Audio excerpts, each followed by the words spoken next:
Happy Sunday buat Anda semuanya. Hari ini kita jumpa lagi di dalam Super Sunday Service kita hari ini. Dan sebelum kita akan memuji Tuhan bersama-sama, mari kita berdoa. Tuhan, kami bersyukur buat hari ini, hari yang telah dijadikan oleh Tuhan. Kami datang dengan hati yang mengucap syukur di hadapan-Mu Bapa.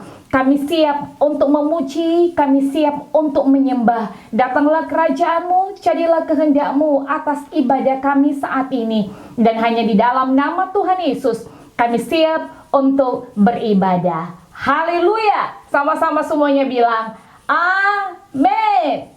Haleluya. Let's sing together. Woo! Oh Lord my God,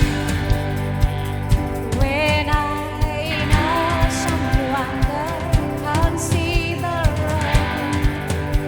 the work thy hands have made.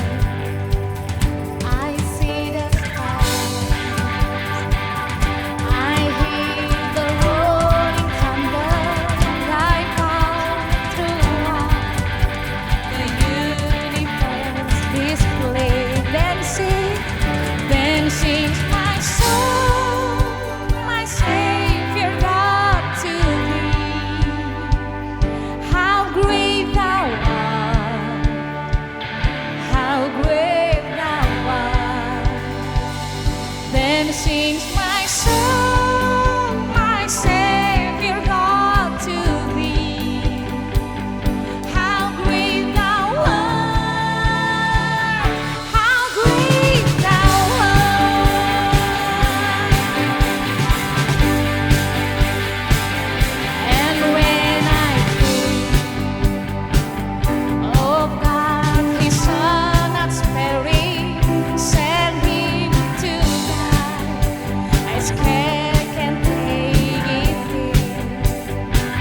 Ini pengakuan kami, Tuhan.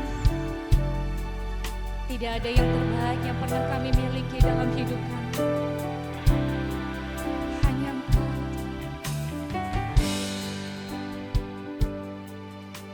Ya Tuhan, hanyalah Kau yang terbaik yang kumiliki. Selamat pagi jemaat AFJF Manado yang dikasihi Tuhan. Pagi hari ini kita bersyukur kepada Tuhan karena masih diberi kesempatan beribadah kembali. Terima kasih untuk pemeliharaan Tuhan, untuk kesehatan, untuk anugerahnya yang senantiasa melimpah di dalam hidup kita. Saya percaya setiap kita selalu bersuka cita di dalam Dia karena kita memiliki kabar baik. Angkat Alkitab saudara, tab saudara, handphone saudara, kita akan deklarasikan kabar baik ini. Inilah kabar baik. Saya diselamatkan oleh kasih karunia Allah, bukan oleh perbuatan saya. Saya dibenarkan, saya diubahkan, dan saya diberkati di dalam Dia. Sekarang saya tahu segala sesuatu terjadi dalam hidup saya untuk kebaikan, karena saya dipanggil sesuai dengan rencananya. Bersama kita hidup untuk kemuliaan Allah. People is our missions. Connect with God.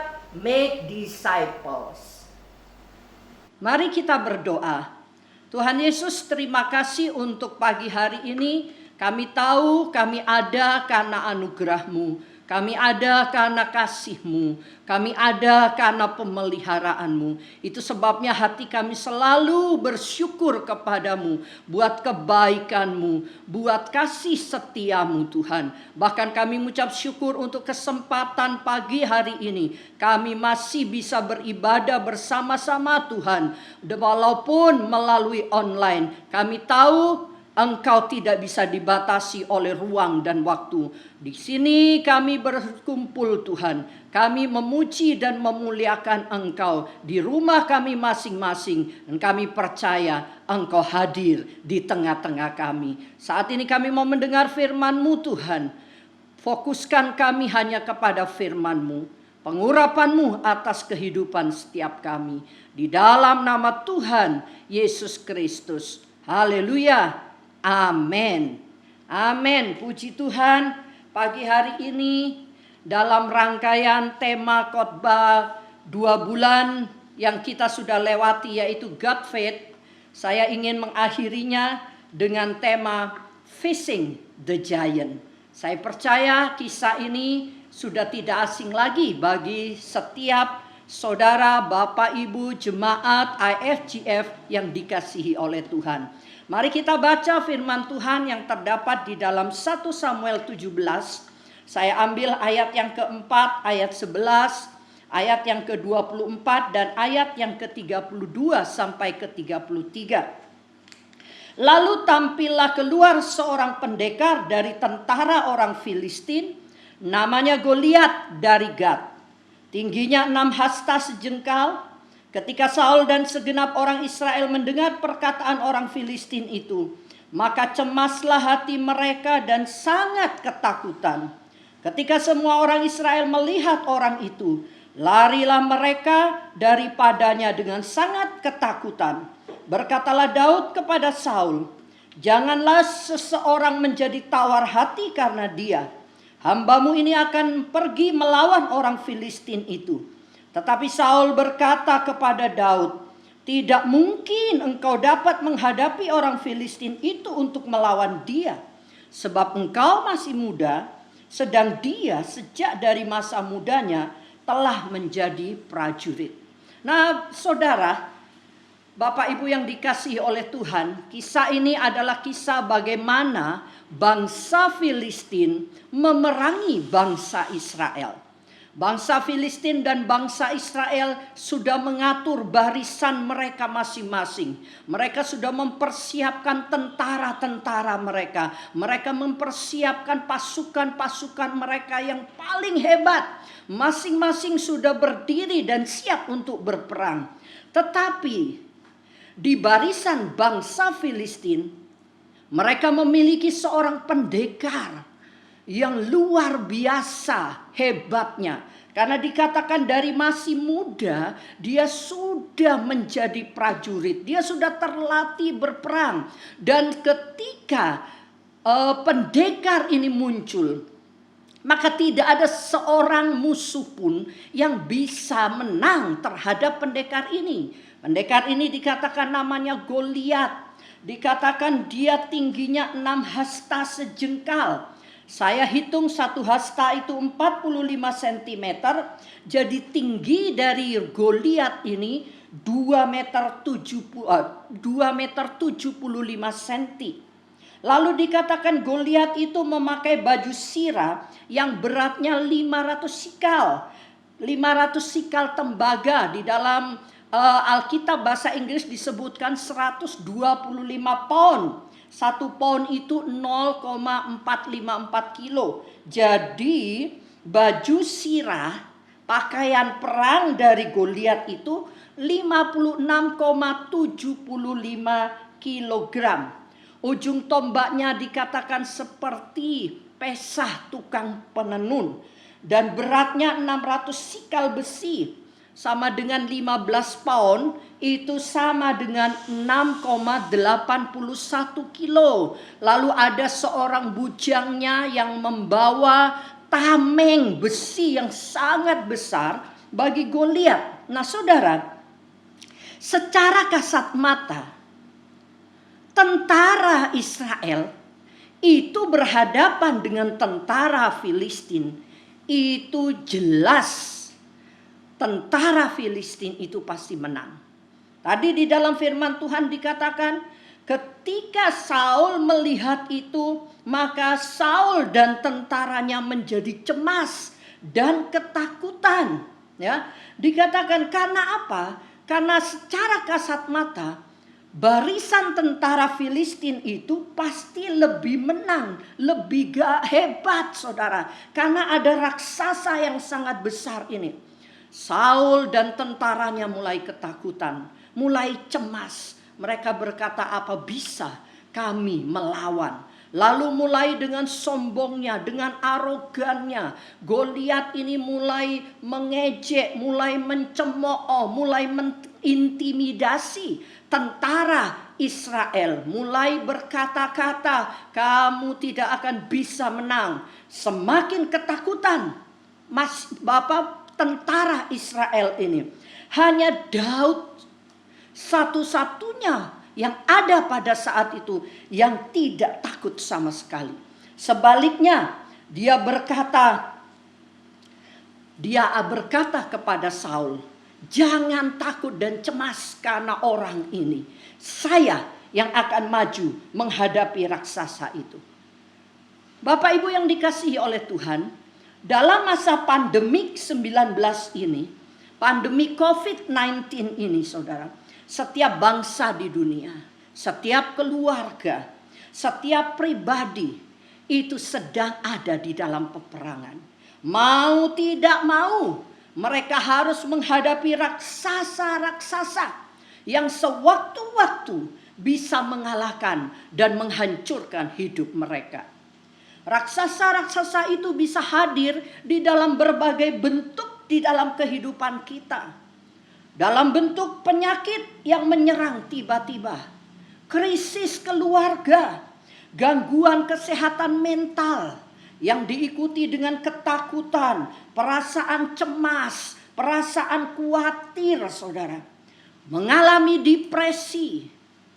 Kemudian timbul pikiran-pikiran untuk bunuh diri. Karena merasa sudah tidak bisa lagi berbuat apa-apa. Sudah tidak punya pengharapan lagi. Mereka mulai kehilangan pekerjaan atau penghasilan. Bahkan ada yang kehilangan pasangan hidupnya atau keluarganya. Raksasa itu juga bisa dalam bentuk keuangan yang semakin besar bebannya. Seorang telah memfitnah, mengajukan gugatan melawan Anda. Itu seperti raksasa yang kapan Anda bisa memenangkannya. Raksasa bisa muncul dalam bentuk kesepian, dengan adanya social distancing, dengan adanya physical distancing, banyak orang mulai kesepian. Karena biasanya kita bisa kumpul-kumpul, hang out bersama. Tetapi sekarang kita dipaksa hanya boleh ada di dalam rumah. Demikian juga dalam bentuk masalah perkawinan. Dengan COVID-19 ini saudara, di survei dikatakan bahwa di seluruh dunia tingkat perceraian itu meningkat dari 25 sampai 30%. Nah, menghadapi raksasa-raksasa hidup ini diperlukan sikap hati yang benar dan teguh seperti Daud. Saya teringat perkataan dari Pastor Jose Carroll. Helplessness is a condition. Hopelessness is a decision. Jadi keadaan putus asa, keadaan yang seolah-olah tidak lagi bisa berbuat apa-apa, seolah-olah tidak bisa lagi ditolong saudara. Itu adalah sebuah keadaan yang mungkin pada saat-saat tertentu memang harus ada dan harus dihadapi. Tetapi menjadi putus asa dan kehilangan pengharapan itu adalah sebuah keputusan. Pada saat Anda memutuskan untuk menjadi putus asa dan kehilangan pengharapan, maka pada saat itu Anda sudah kalah sebelum berperang. Nah, kita belajar dari Saul dan tentara Israel. Pada waktu Saul dan tentara Israel melihat Goliat raksasa yang muncul itu saudara, mereka menjadi putus asa. Mereka menjadi kehilangan harapan saudara. Mereka menjadi cemas dan ketakutan. Seolah-olah sudah habis masa kejayaannya. Tetapi Daud sebaliknya. Dia tetap mempunyai pengharapan yang pasti kepada Allahnya. Itu sebabnya dia berkata di dalam 1 Samuel 17 ayat yang ke-37. Tuhan yang telah melepaskan aku dari cakar singa dan cakar beruang, Dia juga yang akan melepaskan aku dari Goliat ini, dari orang Filistin itu. Nah saudara, sikap Daud inilah yang harus menjadi milik dari setiap kita di dalam menghadapi raksasa-raksasa hidup akhir-akhir ini. Yang pertama, bersandar sepenuhnya kepada Tuhan. Ya, bersandar sepenuhnya kepada Tuhan. Di dalam ayat 45 dikatakan, tetapi Daud berkata kepada orang Filistin itu, engkau mendatangi aku dengan pedang dan tombak dan lembing. Tetapi aku mendatangi engkau dengan nama Tuhan semesta alam, Allah segala barisan Israel yang kau tantang itu. Saudara, di dalam pertempuran antara Daud dan Goliat, kita melihat ada dua pola pikir yang sangat jauh berbeda. Ya, ada dua pola pandangan yang sangat jauh berbeda. Dalam sisi Goliat, dia sangat mengandalkan kekuatan dan kemampuannya sendiri.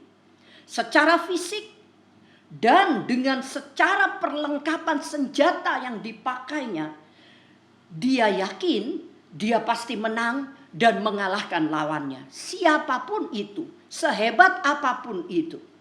Tetapi di sisi lain, Daud memahami bahwa kekuatan, kemampuan, kehebatan peralatan tempur bukanlah segalanya. Tetapi kuasa Tuhanlah yang memegang peranan penting dalam pertempuran yang dihadapi oleh Daud. Daud benar-benar bersandar sepenuhnya kepada Tuhan.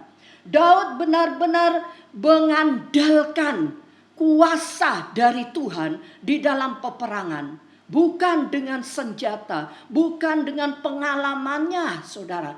Tetapi dia tahu kalau dia bersama dengan Tuhan, dia pasti menjadi pemenang. Nah saudara, di dalam menghadapi raksasa-raksasa hidup ini, kita pun dituntut untuk bersandar sepenuhnya kepada Tuhan. Kepandaian dan kemampuan atau mungkin peralatan memang perlu juga untuk kita bekerja dan berusaha. Tetapi ada saatnya kita harus meletakkan semuanya itu dan kita mengangkat tangan bersandar sepenuh kepada kuasa Tuhan. Sebab dengan kita bersandar sepenuh kepada kuasa Tuhan, saudara, maka Tuhan yang akan bertempur bagi kita. Maka Tuhan yang akan bekerja untuk kita. Dan kita akan melihat kemenangan demi kemenangan itu menjadi milik kita. Di dalam Yeremia 17 ayat yang ke-5 sampai ke-8, firman Tuhan berkata, beginilah firman Tuhan, terkutuklah orang yang mengandalkan manusia, yang mengandalkan kekuatannya sendiri, dan yang hatinya menjauh daripada Tuhan. Ia akan seperti lemak bulus di padang belantara. Ia tidak akan mengalami datangnya keadaan baik. Ia akan tinggal di tanah angus di padang gurun, di negeri padang asin yang tidak berpenduduk. Sebaliknya di dalam ayat yang ke-7 dikatakan, diberkatilah orang yang mengandalkan Tuhan, yang menaruh harapannya pada Tuhan. Ia akan seperti pohon yang ditanam di tepi air, yang merambatkan akar-akarnya ke tepi batang air, dan yang tidak mengalami datangnya panas terik, yang daunnya tetap hijau, yang tidak khawatir dalam tahun kering, dan yang tidak berhenti menghasilkan buah. Ketika kita mengandalkan manusia, ketika kita mengandalkan kekuatan kita sendiri, maka kita akan mengalami kegagalan demi kegagalan. Tetapi ketika kita mengandalkan Tuhan dan kita menaruh harapan kita sepenuhnya kepada Tuhan, kita bersandar kepada Tuhan, maka kita akan melihat pertolongan Tuhan demi pertolongan Tuhan. Kita tidak akan kekurangan suatu apapun, karena Tuhan memiliki banyak cara untuk menolong kehidupan setiap kita. Yang kedua, saudara, perkatakan iman atau faith speaks. Di dalam ayat yang ke-46, firman Tuhan berkata, hari ini juga Tuhan akan menyerahkan engkau ke dalam tanganku, dan aku akan mengalahkan engkau dan memenggal kepalamu dan tubuhmu. Hari ini juga aku akan memberikan mayatmu dan mayat tentara orang Filistin kepada burung-burung di udara dan kepada binatang-binatang liar, supaya seluruh bumi tahu bahwa Israel mempunyai Allah. Nah, saudara, Daud yakin hari itu pada saat dia berperang dengan Goliat, dia yakin bahwa dia pasti menang. Karena itu dia mengatakan perkataan imannya itu tanpa ragu-ragu. Dan dengan perkataan iman yang diucapkan oleh Daud, Daud itu seolah-olah membungkam mulut Goliat yang selalu menghina, yang selalu mencemooh, yang selalu mengintimidasi, yang selalu menteror bangsa Israel. Nah, saudara, pada waktu penciptaan, di dalam Kejadian, Tuhan menciptakan segala sesuatu itu hanya dengan perkataan yang keluar dari mulutnya. Dan di dalam Kejadian 1 ayat yang ke-27, maka Allah menciptakan manusia itu menurut gambarnya. Menurut gambar Allah diciptakannya dia, laki-laki dan perempuan diciptakannya mereka. Saudara, kita, saudara dan saya, setiap manusia, laki-laki dan perempuan itu diciptakan oleh Allah segambar dengan dia. Dikatakan in our own image, di dalam gambaran kita sendiri. Jadi saudara, kalau dari mulut Allah ada kuasa penciptaan, maka di mulut kita pun ada kuasa penciptaan. Setiap kata-kata yang kita keluarkan itu mengandung kuasa. Karena itu kita harus berhati-hati dengan perkataan kita. Seperti Daud tadi. Dia memperkatakan perkataan itu dan itu terjadi. Karena di dalam mulut Daud ada kuasa penciptaan. Perkataan iman yang diucapkan itu terjadi. Nah, saya teringat di dalam Amsal 18 ayat yang ke-21, firman Tuhan berkata, hidup dan mati dikuasai oleh lidah. Barang siapa suka menggemahkannya akan memakan buahnya. Saudara, jadi hidup kita ini tergantung dari perkataan yang keluar dari mulut kita. Perkataan yang kita ucapkan itu akan mencipta. Karena itu kalau kita mengucapkan yang baik, maka terciptalah yang baik. Tapi kalau kita mengatakan yang negatif, maka terciptalah yang negatif. Di dalam New Living Translation dikatakan seperti ini. The tongue can bring death or life. Those who love to talk will reap the consequences. Dikatakan lidah dapat membawa kematian atau kehidupan. Mereka yang suka mengatakannya akan menuai akibatnya. Mereka yang suka mengatakannya akan menuai akibat-akibatnya. Jadi saudara, kalau kita suka memperkatakan kehidupan, suka mengatakan hal-hal yang baik, yang hidup, maka kita akan menerima akibatnya, akan menerima buahnya yang hidup itu, kehidupan itu. Tetapi kalau kita selalu memperkatakan kematian, hal-hal yang tidak baik, hal-hal yang negatif, maka kita pun akan menerima akibatnya itu. Di dalam The Message dikatakan seperti ini. Words kill, words give life. They are either poison or fruit you choose. Dikatakan kata-kata itu membunuh. Kata-kata itu juga memberi hidup.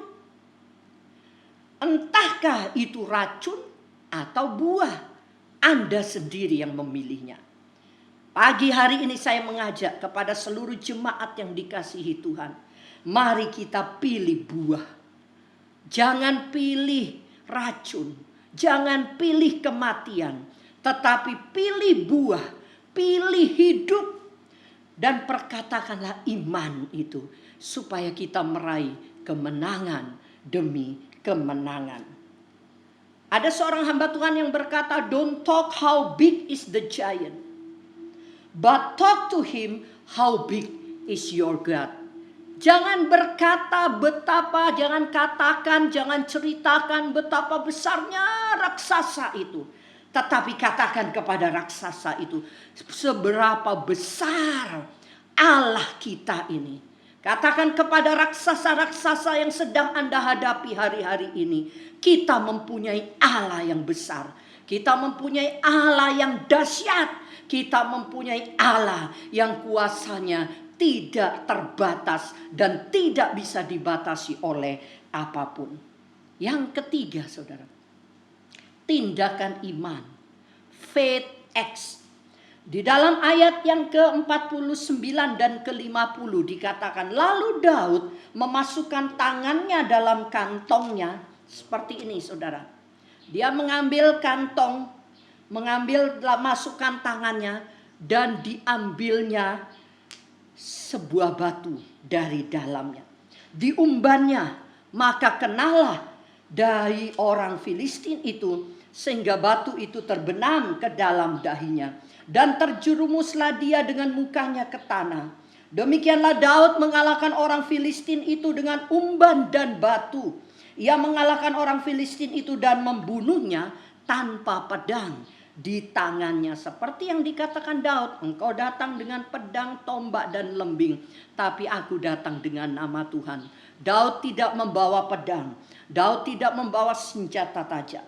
Saudara, Daud tidak hanya hebat dengan perkataan imannya, tetapi dia juga hebat dengan perbuatannya. Dia tidak hanya menjadi orang yang omdo atau omong doang atau NATO, no action talk only.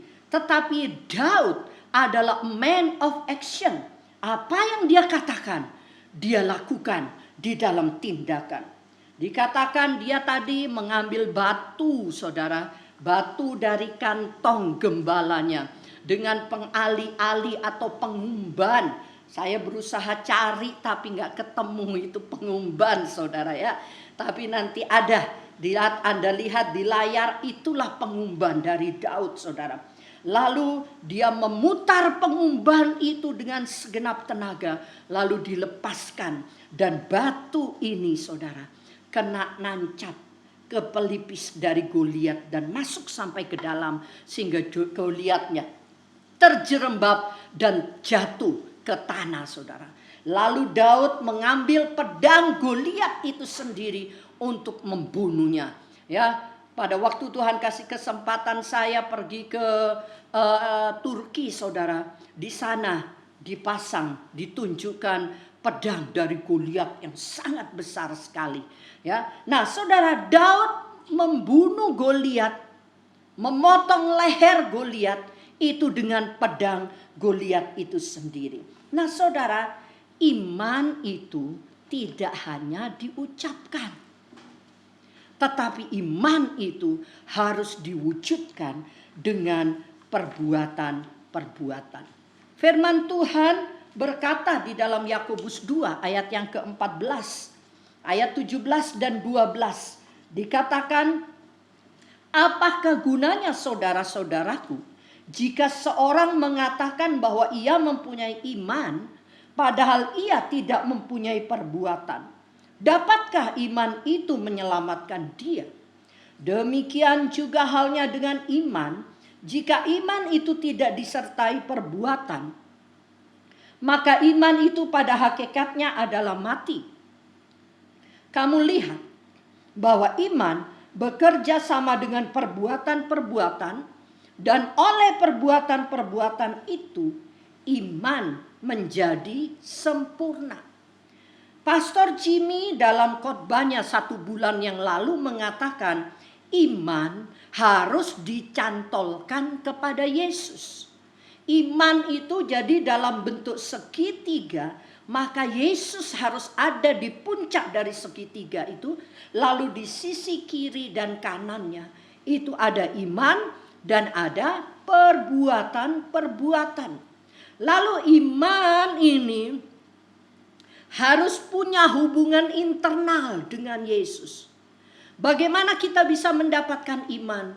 Kita harus membangun hubungan pribadi, membangun intimasi, membangun hubungan spiritual dengan Yesus. Itulah iman yang bisa kita dapatkan. Lalu iman ini bukan hanya sekedar diperkatakan, lalu iman ini harus diparalelkan dengan perbuatan-perbuatan, tindakan-tindakan iman. Nah, ketika kita melakukan tindakan-tindakan iman, maka itu akan menghasilkan buah-buah. Dan buah-buahnya inilah yang menjadi faktor eksternal. Hal-hal yang keluar, buah yang bisa dinikmati, dilihat, dirasakan oleh semua orang. Dan melalui itu, maka Yesus akan dipermuliakan. Itulah eksternalnya, dan semuanya itu mengarah kepada Yesus. Nah saudara, di dalam Matius 5 ayat yang ke-16, firman Tuhan berkata, demikianlah hendaknya terangmu bercahaya di depan orang, supaya mereka melihat perbuatanmu yang baik dan memuliakan Bapamu yang di surga. Dikatakan orang melihat perbuatanmu yang baik karena iman, maka akan menjadi faktor eksternal, itu memuliakan Bapa yang di surga. Saya melihat di Facebook postingan dari Pastor Michael Jeremiah Wijaya yang berkata seperti ini, to have faith externally, you must first have faith internally. Ya. To have faith externally, you must first have faith internally. Jadi supaya kita memiliki iman yang keluar, yang dilihat oleh orang, yang muncul melalui perbuatan-perbuatan, maka Anda harus lebih dahulu memiliki iman yang di dalam. Jadi iman itu harus mulai dari dalam, melalui intimasi, hubungan yang baik dengan Tuhan, lalu keluar. Nah, saya teringat satu hal, saudara. Waktu Daud mau maju berperang dengan Goliat, Saul mengenakan seluruh perlengkapan senjata dari Saul. Anda bisa bayangkan perlengkapan Saul pasti beda dengan perlengkapan tentara-tentaranya. Karena Saul adalah seorang raja. Jadi pasti yang terbaik perlengkapan dari Saul ini untuk berperang, saudara. Baik mungkin ketopongnya, baju sirahnya, semuanya. Lalu dia lepaskan dan dia pakaikan kepada Daud. Daud pakai, saudara, untuk maju menghadapi Goliat. Tetapi waktu Daud mau berjalan, dia nggak bisa berjalan, dia nggak bisa bergerak, saudara. Karena Daud tidak pernah biasa untuk memakai yang seperti itu. Karena itu Daud berkata, saya mau lepas semua ini. Saya nggak bisa menghadapi Goliat dengan pakaian ini. Lalu dilepas, dia hanya membawa umban dan kantong batu ini tadi. Lalu dia mengambil batu diumban. Lalu dia putar umbannya, dia lepaskan tadi saya katakan pas di pelipis dari Goliat. Dan batu ini, saudara, menancap di pelipis dari Goliat dan Goliat jatuh. Saudara, yang kita lihat dari di sini, saudara, kita pelajari di sini. Daud bukan karena kekuatan Daud sebenarnya. Waktu dia melepas batu yang kecil ini dan sampai kena di pelipis, sampai masuk sampai ke dalam, itu bukan karena kehebatan Daud, saudara. Walaupun memang ada 500 tentara Israel yang pandai mengumban dan tidak pernah meleset, saudara. Tetapi saya yakin itu sampai masuk ke dalam itu bukan karena kekuatan Daud. Karena dikatakan Daud masih muda, masih remaja, saudara. Tetapi saya tahu dan pasti itu karena kekuatan kuasa Allah yang membuat batu itu melesat dan menancap masuk di dalam pelipis dari Goliat. Dan Goliat mati, saudara. Nah, hal ini kita pelajari bahwa untuk melakukan tindakan-tindakan iman, kita tidak perlu memakai perlengkapan orang lain. Untuk melakukan tindakan-tindakan lain, kita tidak perlu memakai milik orang lain. Tetapi cukup apa yang ada pada kita. Sebab bukan perlengkapan itulah yang membuat kita berhasil. Bukan perlengkapan yang membuat kita menang. Tetapi kuasa Tuhan yang bekerja di dalam kita dan melalui kita itulah yang mengerjakan mujizat dan membuat kita berhasil. Small is big. Small thing producing big impact. Ya, hal-hal yang kecil tetapi itu menghasilkan hal-hal yang besar kalau itu diletakkan kepada Yesus. Kalau itu kita lakukan bersama dengan Yesus. Amin. Tuhan Yesus memberkati. Mari kita akan berdoa. Tuhan Yesus, terima kasih untuk firman-Mu pada pagi hari ini. Biarlah setiap kami, Tuhan, boleh belajar untuk senantiasa bersandar sepenuh kepadamu. Dan dari mulut kami tidak ada lagi perkataan-perkataan negatif. Dari mulut kami tidak ada lagi keluh kesah. Dari mulut kami tidak ada lagi perkataan-perkataan menyerah, Tuhan. Karena kami tahu kami memiliki Allah yang hidup, Allah yang dahsyat, Tuhan yang berperang ganti kita, Tuhan yang ada bersama dengan kita. Dan kami akan belajar, Tuhan, untuk memperkatakan hal-hal yang positif. Kami akan belajar, belajar untuk berkata-kata iman. Karena iman inilah Tuhan yang mengerjakan hal-hal yang besar Tuhan. Dan iman ini kami akan sertai, kami akan ikuti melalui tindakan-tindakan kami. Kami tahu Tuhan, Engkau ada bersama dengan kami. Engkau tidak pernah meninggalkan kami. Karena Engkau yang sudah Tuhan memilih. Engkau juga Tuhan yang sudah Tuhan menjadikan kami lebih dari pemenang. Di dalam nama Tuhan Yesus Kristus. Haleluya. Amin. Baik, saya akan berdoa bagi jemaat yang berulang tahun sepanjang minggu ini. Angkat tangan saudara dan saya akan mendoakan. Tuhan, kami berdoa saat ini untuk jemaat-jemaat yang Engkau kasihi, jemaat-jemaat yang dalam seminggu ini Tuhan berulang tahun.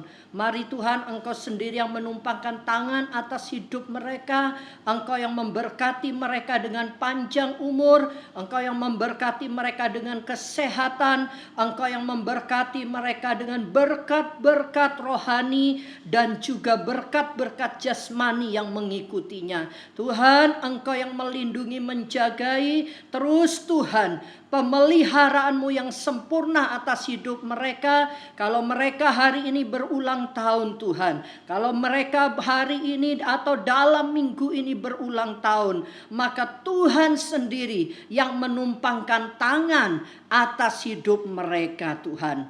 Dengan panjang umur Engkau kenyangkan mereka. Dengan kekayaan dan kemuliaan Engkau kenyangkan mereka. Di dalam nama Tuhan Yesus Kristus. Dan pada kesempatan ini Tuhan, kami juga berdoa untuk bangsa dan negara Indonesia yang tercinta ini. Tuhan, kami tahu mata dan hati-Mu ada atas bangsa ini. Biarlah belas kasihan-Mu turun Tuhan. Kami berdoa, mari Tuhan, lalukan Tuhan badai COVID-19 ini. Sehingga seluruh rakyat Indonesia boleh mengalami kelegaan, boleh mengalami kelepasan Tuhan. Bahkan kami berdoa untuk mereka yang saat ini sedang dirawat di rumah sakit, di rumah mereka masing-masing yang terpapar COVID-19 ini. Tuhan, jamah mereka, sembuhkan mereka di dalam nama Tuhan Yesus.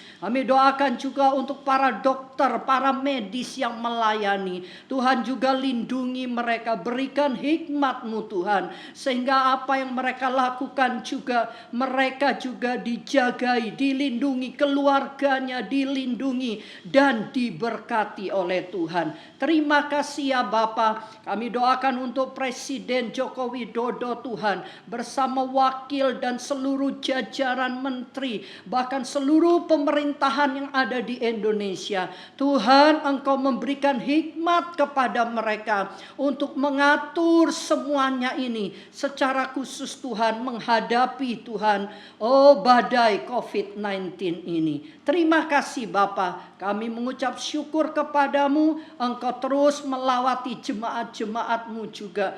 Jemaat yang dikasihi oleh Tuhan. Jemaat yang diberkati oleh Tuhan. Angkat kedua tangan-Mu. Terimalah berkat Tuhan.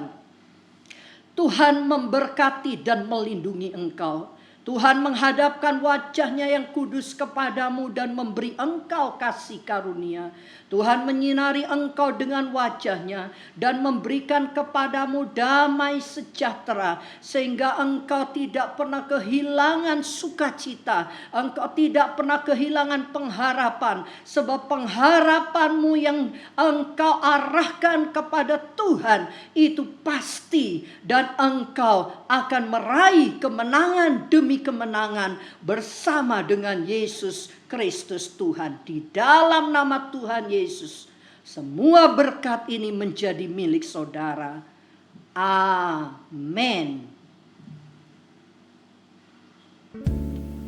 terima kasih bagi Anda yang sudah bergabung beribadah bersama kami di IFGF Manado Church Online Service. Kami percaya Anda semua sudah diberkati melalui pujian, penyembahan, dan firman Tuhan yang baru saja Anda dengarkan. Bagi Anda yang rindu untuk didoakan, segera hubungi kami di nomor handphone 081943667807. Tim kami selalu siap untuk mendoakan dan melayani Anda.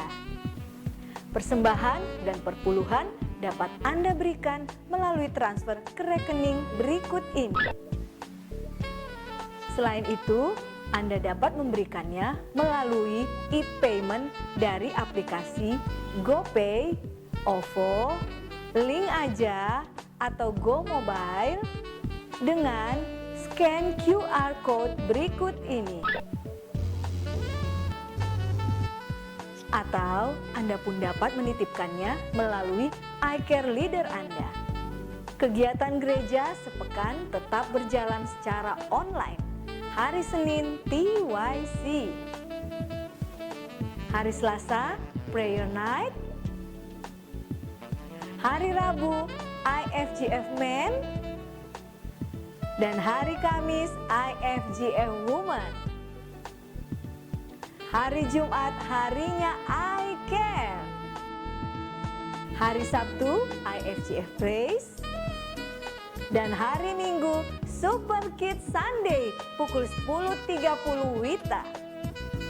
Kami ucapkan selamat ulang tahun bagi Anda yang merayakannya di sepanjang minggu ini.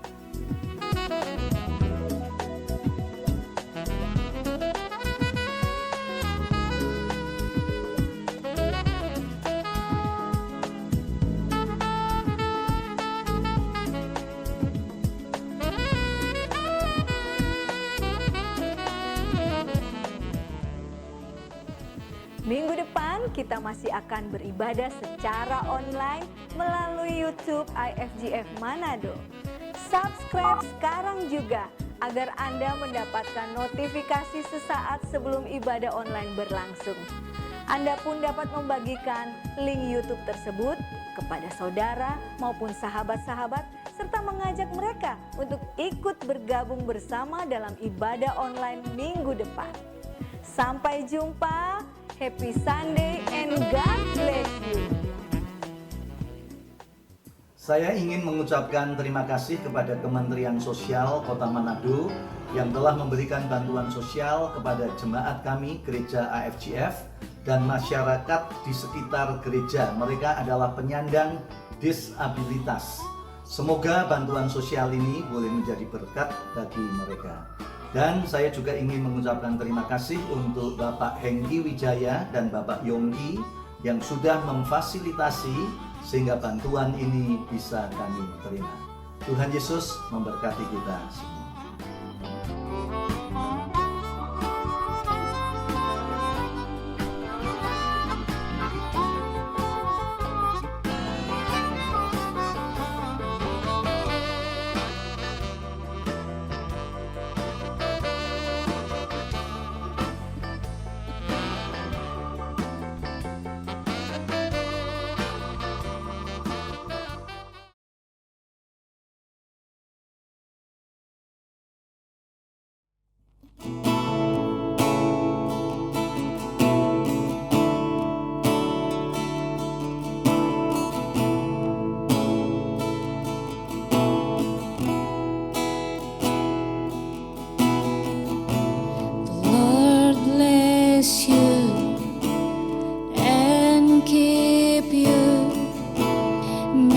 His face shine upon you, be gracious to you.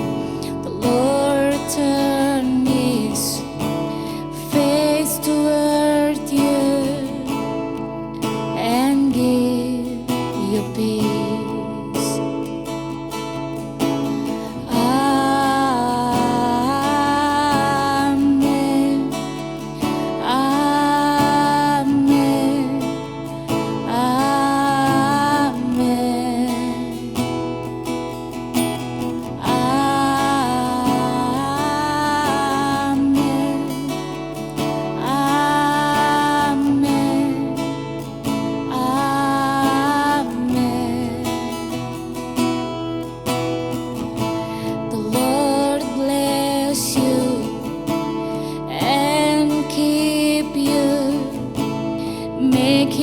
face shine upon you, be gracious to you.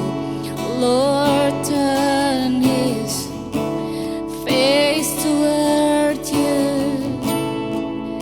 and give you peace. Amen.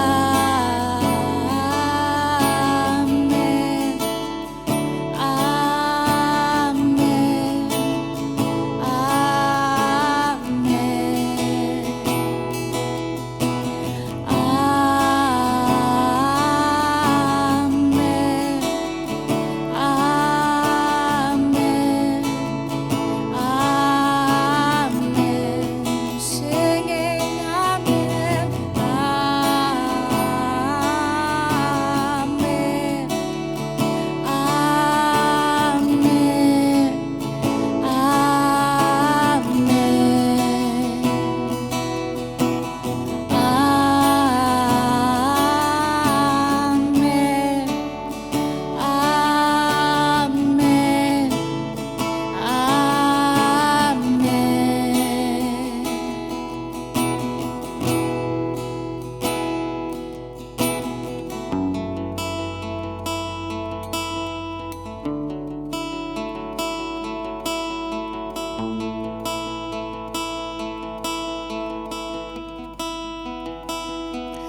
May His favor be upon you and 1,000 generations, and your family, and your children, and their children, and their children. May His favor be upon you and 1,000 generations, and your family, and your children, and their children, and their children. May His presence go before you and behind you and beside